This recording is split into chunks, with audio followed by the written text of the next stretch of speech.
Some people really love their life to sit around and f*** off. When I sit around and f*** off, I don't like me. My whole life, I was convinced, when I was a young man, I was convinced I was a loser. Absolutely convinced. Until I started getting really good at martial arts, I never thought I was good at anything. I just had a very low self-esteem. And I was limiting myself by what I thought were other people's opinions of me. This is when I was a really young kid. And I didn't figure this out until I was like in my 30s. But I think that you absolutely can be limited by your perceptions of someone's definitions of you. But you can break through that stuff. That's what you break through with discipline. That's where you break through with hard work and concentration and focus. And that's why it's so important to have like either a discipline or an art or something that you're trying to create or something that you're really focusing on. Because if you don't have like a point of focus as a human, I think it's very hard to get through this life and have an appreciation for true struggle. Because our physical struggle with what our bodies are designed for, the caveman of 10,000 plus years ago, our bodies are still designed for that. That physical struggle doesn't really manifest itself when you're sitting in front of a cubicle, in front of a computer in a cubicle, in this unnatural position all day. I think the whole situation is very confusing for the human body. And we don't get the tests that we need in order to have what you would call personal sovereignty. So you got to impose those tests on yourself. Your life would feel better and richer if you had a goal, you chase that goal, you accomplish some things, you would get this boost of confidence, you get this boost of self-esteem, like whatever it is that you're into doing. Maybe you're into drawing comic books. Maybe you're into making pottery or sculptures, but find whatever the that is and pursue that instead of doing nothing. Like the people that are doing nothing, doing something might be as simple as like that Alex Honnold guy. He just climbs rocks, but he's world-class rock climber. Though. It's something.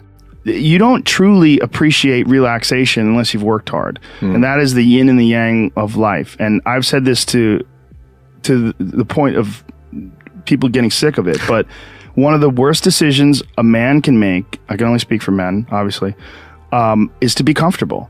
I don't think you should try to be comfortable. I think what you should try to do is try to earn comfort. And if you can get a day off where you've worked hard and you've accomplished goals, that day off will be so sweet. When I work hard and I sit in front of the TV, I enjoy the shit out of it. I put my feet up, I have a nice drink, I enjoy my free time. I'm more of a workaholic than I should be, probably. If the balance was, I probably should relax more than I do, but I never feel like I earned it. But that's part of the reason why when I do feel like I earned it, I can enjoy it. It's because I am more connected to the idea that I need to accomplish things and it's not like for anybody else's benefit other than my own or anybody else's approval other than my own. When I have a task, whether it's today I'm going to write 1,000 words, or 2,000 or whatever the number is. If I don't do that, I write things down. Like I'll write down a list of things that get accomplished that day. And if I don't accomplish that, I'll get sick. Like it'll drive me crazy. If I can't fill out that list, that drives me nuts, but that's what led me to be a championship level martial artist. That's what led me to achieve it's the reinforcement of those goals, like understanding that you can achieve those goals. It's going to be difficult. You're going to push through the difficulty, and then you're going to understand what difficulty truly is and how much of it is just mental, how much of it is just in your mind, this adversity to difficult task or to struggle.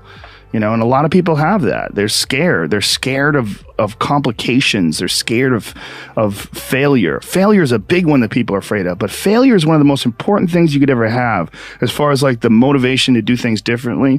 One of the reasons why I think that I'm good at friendships and relationships is because I've failed at them in the past. One of the things that I'm good at comedy is because I've bombed on stage. One of the reasons why I'm good at work is because I've been a shitty worker in the past. And I know the feeling of failure, the feeling of shame, of being like a weak, non-motivated, lazy person. It's a weak feeling.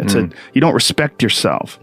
And I have this phrase that I use all the time to people to try to motivate people. I say that be the hero in your own movie. Pretend that if your life was a movie and your life started now, what would the hero do?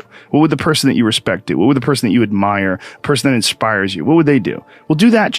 And if you do that, you slowly build momentum.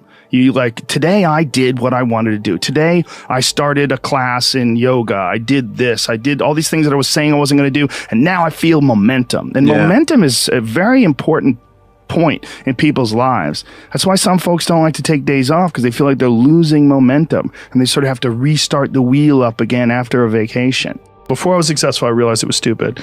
Long before, because when I was like an amateur, I would see guys that were killing, and I'd be like, him, like, why is he doing good? Like, that guy sucks and this guy sucks, and you know, how come he got this and he got that?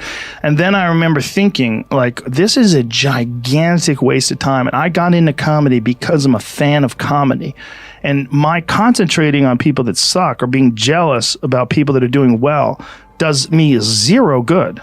But instead, if someone does well, I can be inspired and I can get fired up by it. I mean, I figured this out in my early 20s.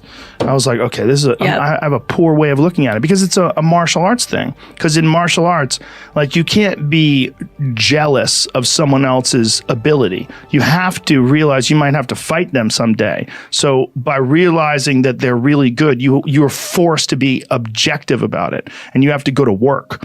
Like, you have to go, that guy's better than me. I got to get better. And you have to go to work. Right. There's no positive benefit in underestimating someone. The one thing that discipline definitely does help you with is it helps you get things done. And when you get things done, when you actually do things, you have more success. If you have more success, and sometimes a big part of success is just not being lazy and just doing it. Yeah. That's like 90% of it is just showing up. Get there and start working. Like, you're not going to feel perfect every day. If I only worked out when I felt good, I'd be a fat because there's a lot of days I don't want to do it. It's pretty much the same with everybody that actually gets good at something. There's got to be those days you push through, and they're probably going to be more numerous than the days you don't. And so the benefit of discipline in my eyes has always been that through discipline, I get things done. Yeah. I always say that I'm like the most lazy, disciplined person I know, because I don't want to do it. Yeah. But I always do. A bunch of people that will say, yeah, well, I have a family, so, it's a great idea for you to just go out there and go crazy. I have people to support. You need to listen. Stop saying that. Stop saying any of those things. Every single person who has ever done anything worthwhile or exceptional or difficult or extraordinary, anyone, whether it's great artists or authors or mathematicians or whatever it is, everyone encounters difficulties. There is no easy road. It does not exist. It is impossible. Everyone has issues.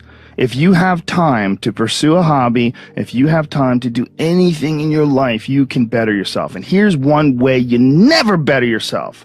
When you come up with excuses for why other people are successful and you're not. That is dangerous. When you give yourself an escape. Yeah, well, that's easy for you to say. You do this, you do. And trust me.